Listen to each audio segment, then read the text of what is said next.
Pomsa Gajah. Kembali lagi bersama saya di podcast Impas Informasi Menarik Penting Andalan Sekolah. Kali ini saya bersama dengan Ibu Erna dan Bapak Joko. Sebelumnya saya ucapkan terima kasih karena telah menghadiri podcast kali ini. Ya, sama-sama, dan saya Mbak. juga ucapkan selamat karena telah mendapatkan gelar Satya Lancana Karya Satya. Ya. Betul sekali. Terima kasih, Mbak. Bagaimana kabarnya Ibu? Apakah Baik, sehat alhamdulillah hari ini. baik? Bapak Tetap juga semangat. alhamdulillah.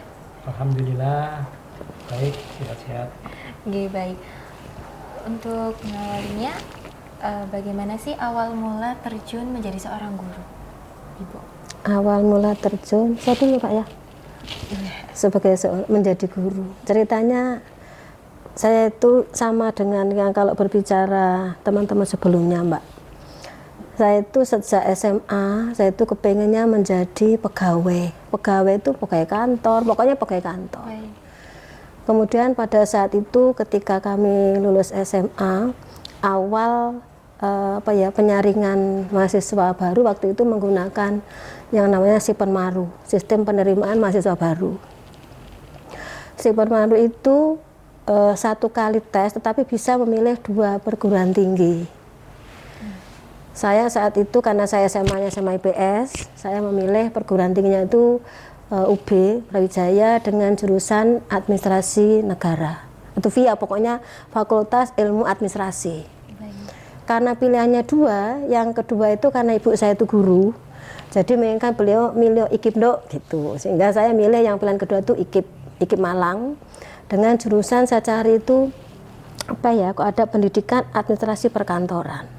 Di benak saya tidak ada pikiran untuk jadi guru, tetapi saya kepingin jadi pegawai berarti administrasi gitu ya. Oke. Kemudian berlanjut ujian, pengumuman Sipenmaru di koran besar itu Mbak, diumumkan di koran itu. Kami dari Trenggalek sehingga kalau diterima Sipenmaru itu orang bangga. Dari SMA dari daerah, beda dengan kalau Kota Malang kan biasa-biasa aja gitu ya, tapi kalau dari daerah itu kebanggaan orang tua. Sampai tetangga-tetangga tanya, "Bude, Mbak Wati, Mbak panggilan saya kecil tuh Wati. Diterima di mana? Di IKIP Malang gitu." Jadi diterima di pilihannya kedua. Pilihan 1 saya tidak diterima, di via tidak diterima, saya diterima di pilihannya kedua yaitu pendidikan administrasi perkantoran. Itu tahun 1984. Paling sama belum lahir ya. Belum, Ibu. Itu diterima. Akhirnya saya mendaftar lah. Kami kalau seneng daftar. Oke, proses jalan sampai pada akhirnya ospek itu, kemudian kuliah. Kuliahnya itu ternyata ada mata kuliah, ya mata kuliah perkantoran ada, juga ada mata kuliah pendidikan, yaitu BP, dasar-dasar kependidikan. Setelah itu 1 semester lulus, alhamdulillah saya itu walaupun nilai 1C saja, itu saya tuh belum pernah dapat nilai D, jadi tidak pernah ada mata kuliah yang nunggak, saya tidak pernah punya utang itu, C semua. Tapi satu kecewa Mbak, kecewanya gini, ternyata kok saya nanti jadi guru ya, kok ada BP, ada dasar-dasar kependidikan begitu. Saya tuh pulang, saya bilang, Bu, saya kok kepingin jadi guru, kok ternyata saya tuh kok mendapat mata kuliah yang guru-guru, itu saya belajar dulu aja, pokoknya belajar aja.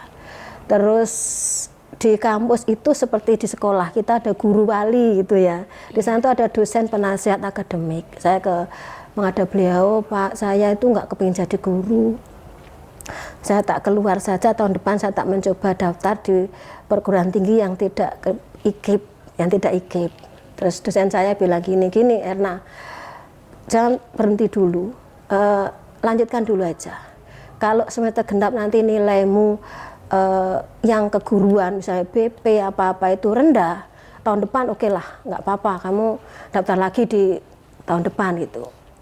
Akhirnya saya belajar lagi, ya biasa seperti biasa namanya anak sekolah ya harus belajar. Jadi tidak memilih mata pelajaran atau mata kuliah apa tuh, ya enggak, pokoknya suka enggak suka harus dipelajari. Tugas semua diselesaikan dengan baik semua gitu. Akhirnya di semester genap itu IP saya tambah naik. Dari awalnya 2,2 itu ya C ya, tapi masuk lulus semua, kemudian naik menjadi 2,5 naik. Beliau cek, panggil, coba ke sini kamu nilaimu berapa. Ternyata nilai saya yang tinggi-tinggi itu yang kejuruan seperti perkantoran tuh ya biasa-biasa. Justru yang nilai-nilai kependidikan tuh nilai saya tuh bagus. Akhirnya beliau memutuskan, tidak boleh keluar, harus lanjut, kamu punya bakat jadi guru. Walaupun saya tidak sadar. Kalau itu menjadi, itu seperti itu Mbak. Akhirnya ya mau tidak mau saya harus menerima bahwa mungkin itu jalan saya untuk jadi guru ya. Terus belajar terus. Akhirnya pada akhir semester 8 itu kan harus KKN sama PPL. Dua-duanya nilai saya tuh A. Jadi beliau bilang memang bakatmu itu jadi guru. Itulah. Jadi mau tidak mau ya harus memang jalannya seperti itu. Kita tidak bisa milih, ternyata talenta itu tidak bisa kita pilih, tapi memang kita jalani, dan di perjalanan itulah kita akan menemukan jati diri saya itu sebagai apa gitu Mbak. Itu pengalaman saya gitu. Betul. Berarti pengalaman yang terpendam ya Ibu ya. Iya, tidak sengaja kalau pengen jadi guru ya. Betul. Untuk Bapak Joko sendiri, bagaimana sih awal mula terjun menjadi seorang guru? Ya, terima kasih. Mungkin sama dengan bapak-bapak yang tadi dan Bu Erna. Pertama-tama saya masuk itu pilihan yang pertama adalah pertanian, ya di UB sana. Memang saya jurusan IPA waktu itu. Nah, karena IPA bisa memilih dua pilihan, IPA IPS. IPA IPS. Yang IPS saya pilih perkantoran sama. Saya nggak pingin jadi guru, ternyata di situ ada namanya perkantoran. Wah ini nanti saya jadi pegawai kantor ini. Yang di UB nggak diterima yang IPA itu. Justru malah yang perkantoran ini yang diterima. Dan waktu itu saya milih D3. Kenapa D3? Ada S1, ada D3. Karena ini S1. Saya milih D3 biar cepat selesai. Dan cepat bekerja itu. Setelah itu selesai, kemudian saya berpikir saya nanti akan menjadi pegawai kantor. Tanya ke teman saya, ya nggak bisa, kamu itu coba lihat IKIP itu apa, sama IKIP itu. Institut Keguruan dan Ilmu Pendidikan. Oh iya ya, berarti nanti saya harus jadi guru. Waduh, saya juga agak ngelukro waktu itu. Waduh, jadi guru.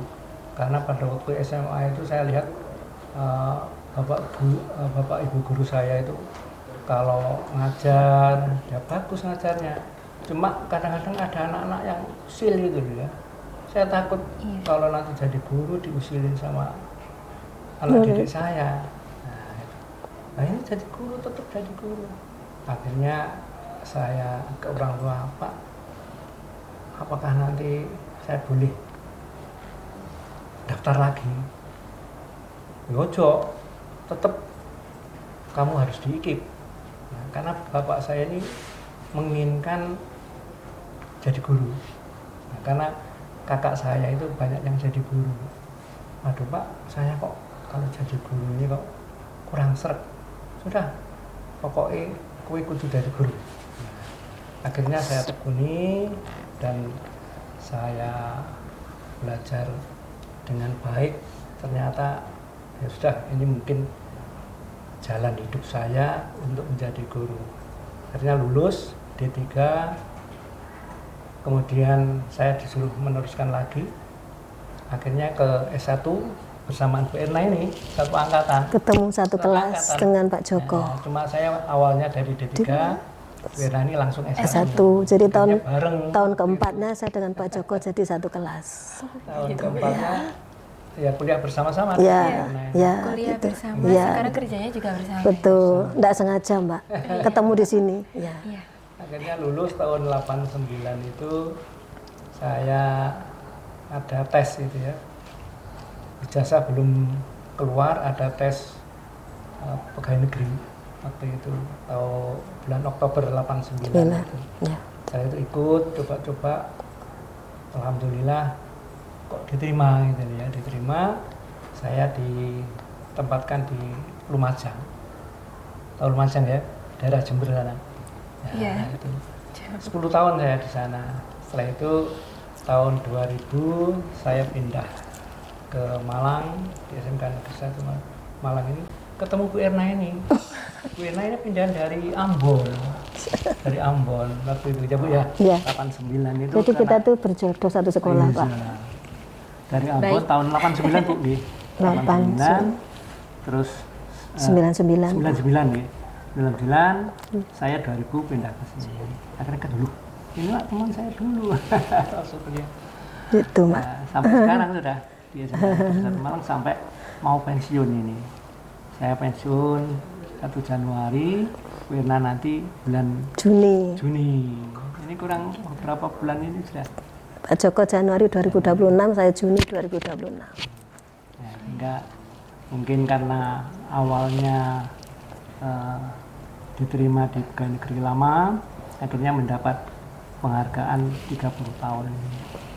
Ya, alhamdulillah lah, ini anugerah Allah sehingga ini harus kita nikmati, kita terima dengan penuh rasa syukur pada Allah SWT. Mungkin itu ya. Amin. Ya. Tidak disangka sih Bapak Ibu sudah melewati hal-hal seperti itu, apalagi barengan gitu loh. Iya. Tidak disangka juga guru pengajar manajemen Perkantoran sama. Iya, betul. Baik, apakah sejak kecil memang menjadi cita-citanya? Enggak, Mbak. Enggak, Pak. Yang tadi saya ceritakan tadi, saya kepengen keluar, kepengen kuliah lain, tapi ternyata talenta ya itu seorang guru, ternyata iya, benar. Sama juga seperti Pak Joko ya. Sama, ternyata rencana manusia itu Berbeda dengan yang menciptakan kita. Kita merencanakan harus ini, harus itu, ternyata setelah kita jalani, oh ternyata kita jadi ini. Ya, jadi manusia itu hanya merencanakan, yang menentukan tetap Allah Subhanahu wa Ta'ala. Mungkin itu ya. Baik, kalau dihitung sampai sekarang mungkin berapa tahun Ibu mengajar? Saya itu mengajar, jadi saya lulus tahun 88, Mbak. 88 mengajar, kemudian lulus dari IKIP waktu itu. Kemudian saya ke Ambon, kebetulan tetangga itu hakim dari Ambon bekerja di Trenggalek sana, menawari untuk tanya, saya ngurus akte kelahiran waktu itu karena belum punya akte waktu itu. Terus kalau udah lulus dari IKIP ini kamu mau kerja di mana, Erna? Gitu. Ya jadi guru, Pak. Kamu mau jadi guru di Ambon? Gitu. Saya punya teman kepala sekolah, namanya ini, wakil kepala sekolah kurikulumnya namanya ini. Kalau nanti kamu mau ke Ambon, silakan. Gitu. Jadi saya ke sana. Ya ada saudara juga di sana, diberi peluang untuk jalan-jalan dulu. Saya belum kepingin jadi guru, pengen jalan-jalan aja. Ternyata dengan saya membawa surat itu, saya ditawari oleh kepala sekolah sana untuk jadi guru. Ya, saya coba-coba saja. Terus akhirnya ternyata jadi guru itu pekerjaan yang uniknya gini, Mbak. Kalau saya bekerja sebagai karyawan yang sebelumnya saya pilih itu pekerjaan itu ketika nggak dikerjakan ya juga biar menumpuk gitu aja. Tapi ketika menjadi guru itu menghadapi orang-orang yang dinamis ya. Dinamis itu hari ini baik, besok jenuh, besok apa. Jadi pekerjaan kita itu bisa berubah-ubah gitu. Sehingga yang dihadapi guru itu adalah manusia dengan bermacam-macam karakternya. Betul. Sehingga lebih dinamis itu. Berbeda dengan kalau bekerja di kantoran yang kadang sampai menumpuk, pekerjaan tidak selesai-selesai. Itu kalau guru ya tiap hari beda-beda yang dihadapi. Itu ya. Baik, untuk Bapak Joko sendiri sudah berapa lama menjadi seorang guru? Kalau saya 37 tahun, Mbak. 36 tahun, Mbak. Iya, mulai 89 saya. Saya mulai SK itu 90 1 Maret tahun 90, berarti sudah 35 ya? 35 tahun. Ya, kalau saya 1 Maret 89, jadi 36 tahun ya. Bulan Buena, 1 ya, tahun. Selama perjalanan karir ini, sekolah mana saja yang pernah Ibu tempati mungkin? Saya 2 sekolah, Mbak, yaitu yang tadi yang pertama di SMK waktu Semea Negeri 1 Ambon, jadi karena teman tadi ternyata ditarik, diminta untuk mengajar di sana, alasannya mereka di sana tuh belum punya guru dari sarjana. Jadi masih D3 yang diploma itu, kemudian saya satu-satunya yang dari sarjana diminta untuk di sana. Akhirnya kepala sekolah merekomendasi ke Kanwil waktu itu untuk minta guru, ini guru honorer ya, untuk bisa diangkat menjadi guru tetap di Semia Negeri 1 Ambon karena mereka membutuhkan tamatan dari sarjana gitu. Waktu itu jadi di Ambon selama 10 tahun. Kemudian tahun 99 saya pindah ke Malang karena di sana kerusuhan waktu itu tahun 1999 awal itu kerusuhan. Kemudian kami harus pindah ke sini, anak-anak tidak bisa sekolah di sana, akhirnya saya bawa pulang ke Jawa. Waktu itu namanya Jawa, kalau sana tidak kenal Malang, tidak kenal Surabaya, pokoknya tahunya Jawa gitu. Saya pindahkan ke Jawa, ke Malang. Terus ibu saya mungkin saya pindah ke Trenggalek karena kami dari Trenggalek. Terus saya matur kalau boleh di Malang Bu, biar kalau di Trenggalek nanti anak-anak kuliah kos lagi lah, ini lagi lah, sehingga solusinya kami di Malang gitu. Ke sini saya ketemu Bapak Kepala Sekolah waktu masih Bapak Suprapto. Saya belum pindah tapi masih titipan, jadi guru titipan. Dititipkan tapi gaji saya tetap dari Ambon, tapi sini saya mengajar saja. Setiap bulan saya ngirim daftar tugas presensi hadir itu dikirim ke sana untuk mencairkan gaji. Jadi waktu itu masih Pak Prapto, sehingga dari SMK 1 Malang saya tidak menerima gaji. Gaji saya dikirim dari Ambon gitu. Kalau boleh tahu nih ya Ibu, pengalaman apa mungkin yang pernah Ibu alami atau mungkin dari siswanya Ibu sendiri dari Ambon? Oh gitu. Ya, dari sekolah Ambon. Beda banget Mbak. Kalau selama saya ngajar kan memang saya baru pertama kali ngajar ya di Ambon itu. Di sana itu muridnya baik sih, tapi kehidupannya keras. Mau nggak mau apapun kita tuh ngomongnya harus keras. Kalau hanya halus-halus, kamu kok gini, itu mereka ndak mengena. Jadi harus dengan keras. Tapi kerasnya itu hanya sekedar mulut ya. Tapi guru-guru sana tuh hatinya bagus, baik-baik. Jadi memang kehidupannya keras. Maklum memang di sana daerah pantai, kemudian juga orangnya orang keras-keras juga ya. Sehingga kalau diajar dengan cara yang halus itu ndak masuk, ndak mengena. Begitu sampai di Malang jauh sekali bedanya bumi sama langit. Di Malang tuh diajak senyum, diajak ini sudah tahu. Tapi di sana juga anaknya baik-baik juga, cuma kitanya harus ngomongnya harus lebih kuat. Kalau halus harus tambah untuk guyonan gitu. Jadi ibu Jawa gitu kalau terlalu halus, sehingga kita harus sama-sama menyesuaikan dengan dengan karakternya sana seperti apa itu. Gitu Mbak. Baik. Pertama kali mengajar apa yang dirasakan dan apa sempat grogi Ibu? Kalau grogi sebenarnya saya enggak Mbak, karena waktu kuliah di semester akhir itu hanya ada 2 mata kuliah yang kami tempuh, yaitu mata kuliah KKN dan PPL.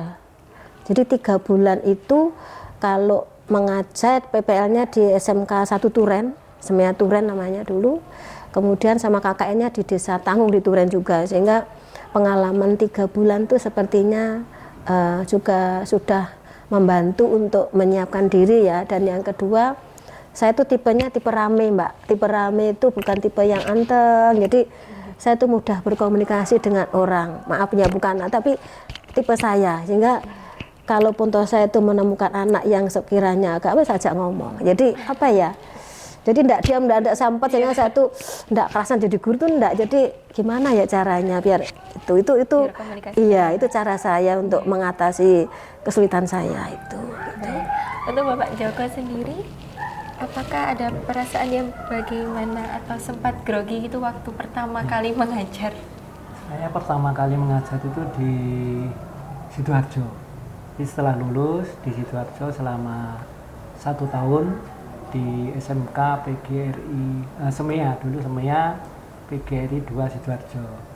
Waktu itu setelah lulus, wah ini saya harus jadi guru. Kalau melamar ke pekerjaan yang lain saya kira enggak bisa, karena memang lulusan guru. Hingga saya ke Sidoarjo lamar itu, alhamdulillah diterima di sana. sebelum ada tes itu diterima, kemudian saya ngajar di sana. Nah tentunya pengalaman pertama itu saya PPL di sini, di Semianjan di sini. Saya PPL di sini selama 1,5 bulan nggak salah. Setelah itu baru kemudian lulus, saya di Sidoarjo. Setelah itu ada tes itu, alhamdulillah diterima setahun. Setelah itu ditempatkan di Lumajang. Nah tentunya awal saya ngajar ini tentu ada perasaan yang grogi ya, artinya grogi di sini. Waduh, ini menghadapi orang-orang, menghadapi siswa-siswa yang satu kelas. Berbeda kalau kita bekerja di kantor ya, artinya yang dihadapi adalah benda-benda mati, sehingga kalau kita telat, kita terlambat itu tidak ada protes. Tapi kalau siswa, wah ini mesti bengok-bengok, telat 10 menit aja bengok-bengok ya. Jadi kita harus diawasi oleh kepala sekolah dan yang lain, sehingga ini perlu kedisiplinan. Jadi kedisiplinan untuk masuk, sehingga Bapak Ibu guru yang di sini kalau pagi itu harus betul-betul sudah masuk jam 7. Nah, setengah 7 kita dulu Pak. Dulu jam setengah 7 ya. Setengah 7 dulu. Sudah di sekolah, ini perlu pengaturan waktu. Belum nanti di rumah dengan anak-anak dan seterusnya. Jadi itulah keunikan jadi seorang guru, sehingga perlu adanya kedisiplinan, perlu adanya ketaatan terhadap aturan yang ada di sekolah itu. Karena yang kita hadapi adalah siswa, manusia. Mungkin itu ya. Baik, untuk selanjutnya ada tidak siswa yang paling berkesan selama Ibu mengajar, baik karena prestasinya mungkin, sikapnya, atau hal lain yang menurut Ibu sangat berkesan? Menurut saya kalau berbicara paling berkesan ya Mbak ya, kebetulan saya dengan Pak Joko itu sama-sama di perkantoran MPLB. Rata-rata anaknya itu ya baik gitu aja ya. Yang nyari, maksudnya maaf dengan dibanding jurusan lain-lain tuh akuntansi dengan perkantoran itu yes, ya baik-baik artinya tuh ya enggak ada yang aneh-aneh, enggak ada. Ini baru akhir-akhir ini baru mulai dengan sistem zonasi, sistem yang online tuh baru mulai acak akan ketemu siswa yang macam-macam gitu ya. Betul. Itu baru ketemu seperti itu. Kalau yang sebelum-sebelumnya sepertinya juga ya sudah biasa, anaknya baik-baik, pintar-pintar, ngajarin juga nggak berat, nggak seberat harus kerja keras itu juga nggak seberapa, karena memang dasarnya memang dia ya semangat belajarnya berbeda dengan yang lain ya. Cuma yang sekarang ini saya menemukan di kelas 11 MP1 itu kebetulan saya ngajar di sana untuk konsentrasi keahlian manajemen perkantoran. Saya ngajar 18 jam di sana. Itu dari kelas 10 kemarin juga ada itu anak MP1 itu 35 anak, yang 33 itu perempuan, yang 2 itu laki-laki. Yang 1 itu rajinnya tuh rajin, dia di tim basket itu mungkin dengan Pak Iqbal juga itu aktif gitu, anaknya baik, komunikatif juga. Yang satunya itu kurang komunikatif juga, cuma di sekolah itu tidur. Saya itu di kelas itu 6 jam, setiap Senin 6 jam, Rabu 6 jam, cuma 6 jam. Pagi masih ada, nanti jam berapa gitu tidur ngorok sama sekali. Saya lapor ke BK, lapor ke wali kelasnya, ternyata memang anak itu kalau malam bekerja di kafe, dia tukang masaknya kafe, dari pulangnya pagi, sehingga kalau di sekolah dia memang waktunya untuk istirahat, untuk tidur, sehingga itu alasannya setelah bersama-sama dengan BK dia itu dibelikan motor oleh ibunya, cuma dia kepingin motor yang bagus, dinaikkan jadi Aerox, tapi sisanya dia harus nyicil, sehingga dia kerja keras untuk cari uang tambahan untuk membiayai tadi itu. Terus akhirnya kita selesaikan bersama, gurunya saya dengan wali kelas dengan BK berbicara dengan orang tuanya, akhirnya disuruh untuk milih pilihannya seperti apa, apakah berhenti bekerja ataukah yang mana. Jadi pilihannya sepeda motornya itu akhirnya dijual, terus diganti dengan yang lebih yang rendah ya, yang rendah gitu. Kemudian kerjanya pindah, enggak malam sampai jam 12, jam 1 malam, tapi tetap kerja di kos-kosan hanya bersihkan saja, tetap bekerja tetap karena dia juga membantu bekerja, tapi jam 9 malam sudah pulang. Jadi pagi sudah bisa ke sekolah. Ya mungkin kadang-kadang masih agak ngantuk-ngantuk, tapi sekarang sudah berkurang banyak. Solusi yang saya lakukan adalah pembelajaran sahabat kelompok, biar dia juga ikut aktif.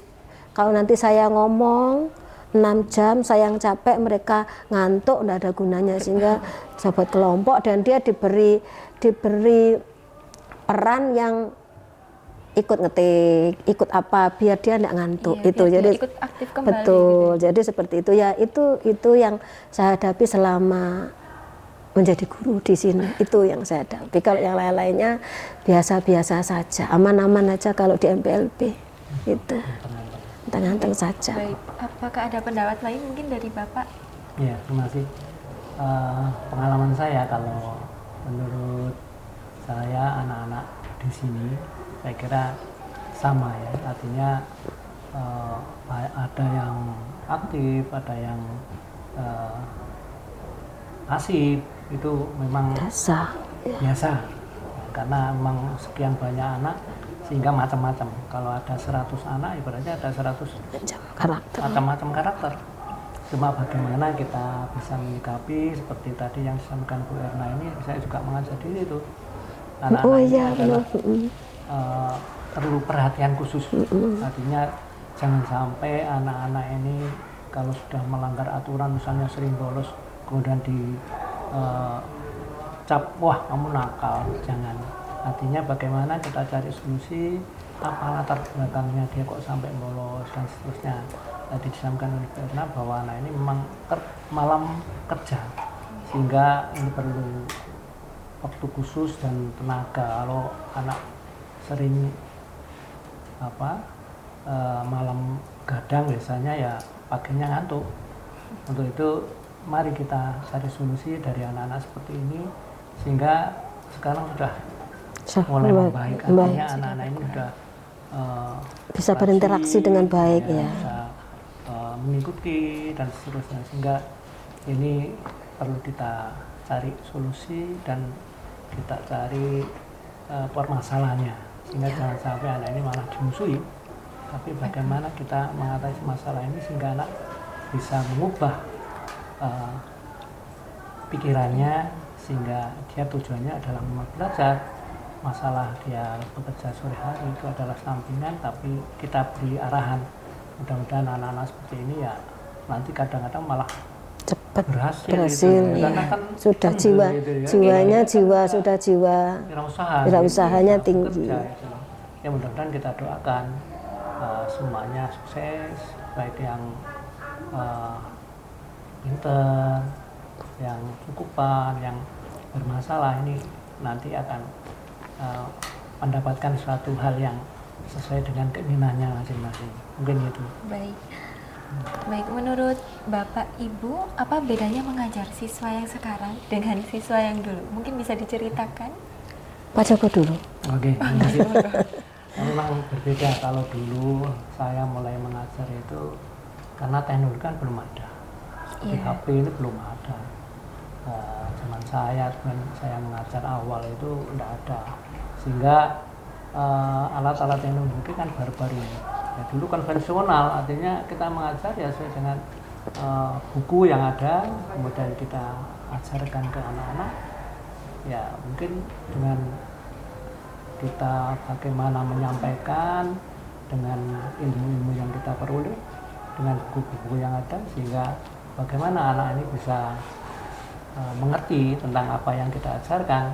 Kemudian kalau ada yang praktek ya kita praktekkan sesuai dengan sarana dan prasarana yang ada di sekolah itu. Sehingga kalau sekarang memang lebih canggih dan anak-anak lebih pintar-pintar kalau menurut saya teknologinya. Sehingga dengan teknologi yang sekarang ini ya mudah-mudahan bisa digunakan dengan baik-baiknya untuk kepentingan belajar ya, jadi bukan untuk kepentingan yang lain. Jadi teknologi yang sekarang ini ya, mungkin membantu gurunya, membantu muridnya, bagaimana kita bisa meningkatkan keilmuan dengan dasar teori yang ada, kemudian dibarengi dengan teknologi yang ada. Nah, ini anak-anak sekarang lebih canggih daripada dulu. Mungkin itu. Ya. Jika menurut Ibu Erna bagaimana? Kalau menurut saya sama Mbak ya. Jadi kalau anak-anak dulu itu belajar tuh dia tahu, dia menunggu guru di kelas. Ini sekarang jamnya Pak Joko, ini jamnya Bu Erna. Dia sudah siap dengan buku di kelas. Bukunya itu ada. Kemudian karena kami adalah kejuruan ya, jadi jam kita itu banyak ya Pak ya, banyak. Sehingga waktu itu saya juga menyiapkan materi, saya harus banyak jelaskan ya, pakai media apa itu, pakai LCD ya, kalau dulu pakai OHP, dulu zaman dulu pakai yang pakai apa plastik transparan itu, pakai spidol gitu, itu tempelkan di alat gini, ditayangkan sana, muncul sana itu. Nah, itu menjadi alat bantu saya untuk bisa anak tuh fokus ke materi. Kalau nggak pakai itu mereka ya siap sih, tapi apapun juga kita juga sekarang pun ketika ada ceramah terus itu ya kita ngantuk, sehingga caranya seperti itu. Bedanya kalau sekarang anak-anak itu sudah memang tidak bisa dipungkiri bahwa teknologi itu sudah sangat mempengaruhi pola hidup mereka. Mau tidur dia pegang HP, semua pegang HP, jadi semua tergantung pada HP, sehingga ilmunya itu hanya ada di HP. Kalau dulu waktu mau ulangan tuh masih siap untuk belajar, untuk ingat-ingat, ngapal nih gitu ya, menghafal apa materi dihafalkan sampai demimil itu. Anak sekarang enggak Mbak, jadi dia menitipkan semua itu ada di HP. Ya cukup banyak tanggung jawabnya, karena selain memberikan ilmu juga mendidik kepada anak-anak. Jadi perlu adanya keikhlasan, perlu adanya suatu keinginan bagaimana kita mengajar, mendidik itu sehingga anak-anak itu menjadi manusia yang berbudaya. Ya, selain punya ilmu juga berbudaya, punya karakter, itu yang paling penting.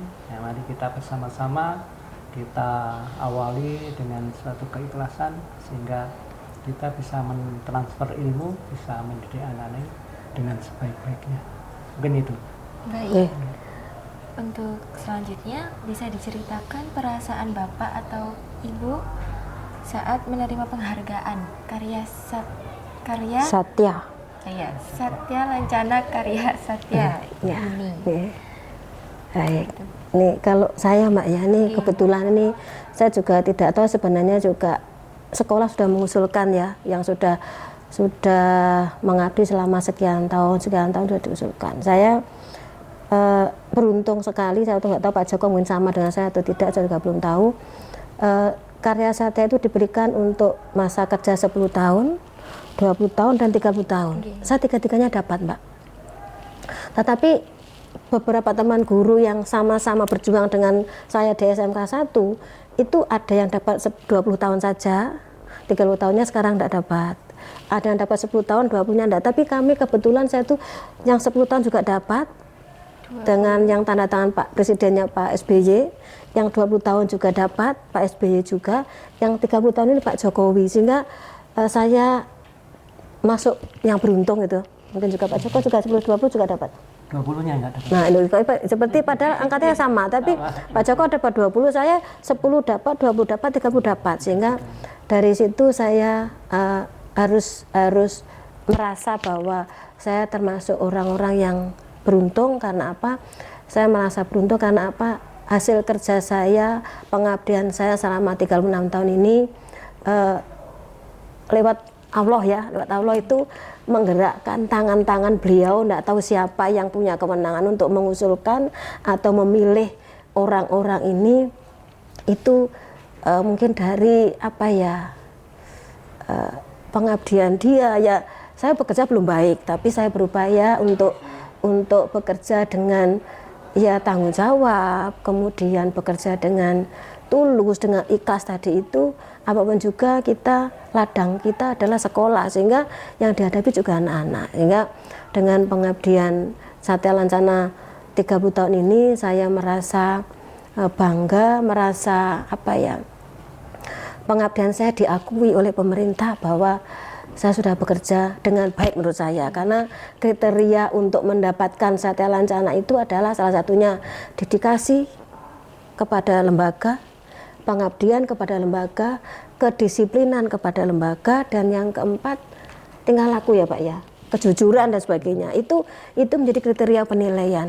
Yang menilai siapa kita juga belum tahu, yang jelas sekolah sudah mengusulkan, tapi kebetulan saya kok mendapat itu. Dan pada tahun 2024 kemarin, di tanggal 25 November 2024, saya dari perkantoran dan salah satu Bu Muji dari akuntansi itu mewakili SMK 1, mewakili cabang Dinas Pendidikan Kota Malang Batu, itu diundang oleh Dinas Pendidikan Provinsi untuk menerima penghargaan Satya Lancana di Dinas Pendidikan Provinsi, sehingga pada waktu itu saya tidak ikut upacara di sekolah, tetapi saya ikut upacara di dinas di provinsi. Jadi waktu mendapat dari Bapak Kepala Dinas langsung, sehingga ini betul penghargaan dan penghormatan saya, itu kebanggaan guru itu Mbak.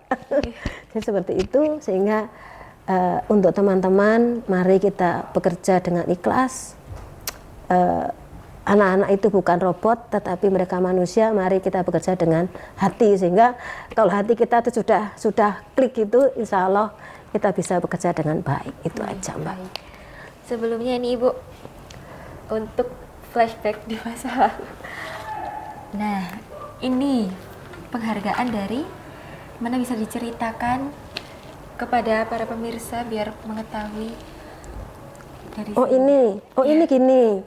Ini adalah kegiatan wisuda kelas 12. Wisuda kelas 12. Kebetulan pada saat itu adalah saya sebagai wakil kepala sekolah bidang kurikulum. Ada Pak Joko juga ya?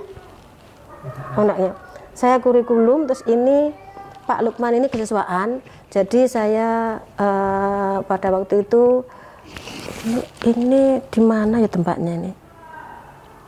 Dia Bu, mandinya pakai baju kuning itu di mana ya? Pokoknya ini waktu itu ya Bu Retno ya. Tapi ini di mana teman saya lupa Mbak, lupa tempatnya di mana. Ini kebetulan saya sebagai wakil kepala sekolah bidang kurikulum, sehingga saya diberi kesempatan untuk menyampaikan penghargaan kepada anak-anak yang berprestasi, tentunya mereka-mereka yang sudah urutan terbaik dari masing-masing program keahlian Mbak. Ini bukan saya mendapat penghargaan, tapi saya memberikan penghargaan kepada siswa berprestasi di setiap program keahlian waktu itu. Ya. Di tahun berapa ya? 2012-2013. Berarti ini waktu kepala sekolahnya Bu Retno Utami waktu itu ya. Sebelum Pak Andri Kusarmanto ini Bu Retno Utami. Saya di kurikulum. Ini Pak Iqbal kok oleh foto tuh kok nanti saya. Baik. Ini Mbak. Untuk selanjutnya Bapak Joko, bisa diceritakan perasaan Bapak saat menerima penghargaan? Ya, baik, alhamdulillah dengan penghargaan selama 30 tahun. Tadi sudah diberikan oleh Bu Erna, Bu Erna mendapat 3, 10, 20, 30. Saya 10, Pak SBY 20 tidak dapat, 30. Mungkin itu rezeki saya, dan ini adalah suatu penghormatan dari pemerintah pada saya selama bekerja 35 tahun, sehingga ini adalah anugerah dari Allah. Mudah-mudahan ini adalah sebagai motivasi saya untuk ya bekerja selama itu, sehingga mendapatkan penghargaan 30 tahun itu. Sehingga untuk kedepannya ya mudah-mudahan Bapak Ibu guru yang lain bisa memberikan suatu motivasi, ya, artinya bagaimana bisa bekerja dengan baik selama bekerja di sini dengan aturan-aturan yang ada, kemudian kedisiplinan, tanggung jawab dan seterusnya, sehingga dia bisa mentransfer ilmunya ke anak-anak, sehingga anak-anak ini bisa mendapatkan ilmu dan pendidikan yang layak, karena memang siswa inilah perlu suatu pendidikan yang layak, sehingga nanti kalau dia sudah keluar dari sekolah, dia bagaimana bisa mengadaptasikan ilmunya dan pendidikannya selama 3 tahun ke masyarakat, itu yang paling penting. Mungkin itu. Baik, selama ini apa atau siapakah yang menjadi sumber motivasi dan dukungan terbesar bagi Bapak dan Ibu? Ya, mungkin yang perlu saya garis bawahi bahwa motivasi dari siapa, ini yang paling penting adalah bahwa Allah sudah menganugerahkan pada saya untuk memberikan motivasi sehingga saya menjadi seorang guru. Kemudian kedua orang tua saya yang telah memberikan suatu dorongan bahwa saya harus menjadi seorang guru, dan teman-teman yang lain serta keluarga sehingga saya bisa bekerja menjadi seorang guru untuk melaksanakan tugas negara sehingga saya bisa sampai bekerja selama 35 tahun. Mungkin itu. Baik, untuk pendapat Ibu Erna sendiri? Iya, kalau saya Mbak, motivasi itu lebih banyak saya datang untuk menjadi guru ya Mbak ya.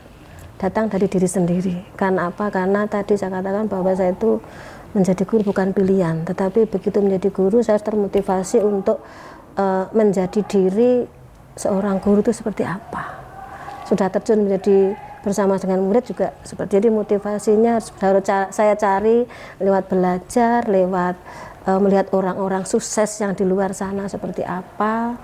Itu menjadi tempat saya untuk belajar, untuk memotivasi diri agar bisa menjadi guru yang baik, belum buku sukses tapi yang baik aja Mbak. Dan kedua, dukungan moral dari keluarga itu juga penting karena pada saya itu sering kami tugas itu di luar, dinas luar sampai 3 bulan di Jakarta, di Bandung, itu cukup luar biasa, sehingga kalau tidak ada dukungan dari keluarga mungkin anak-anak saya juga terlantar ya. Jadi itu menjadi motivasi saya untuk bisa memanfaatkan hasil saya ketika belajar jauh itu untuk bisa saya terapkan di sekolah dengan anak-anak itu. Baik. Itu Mbak.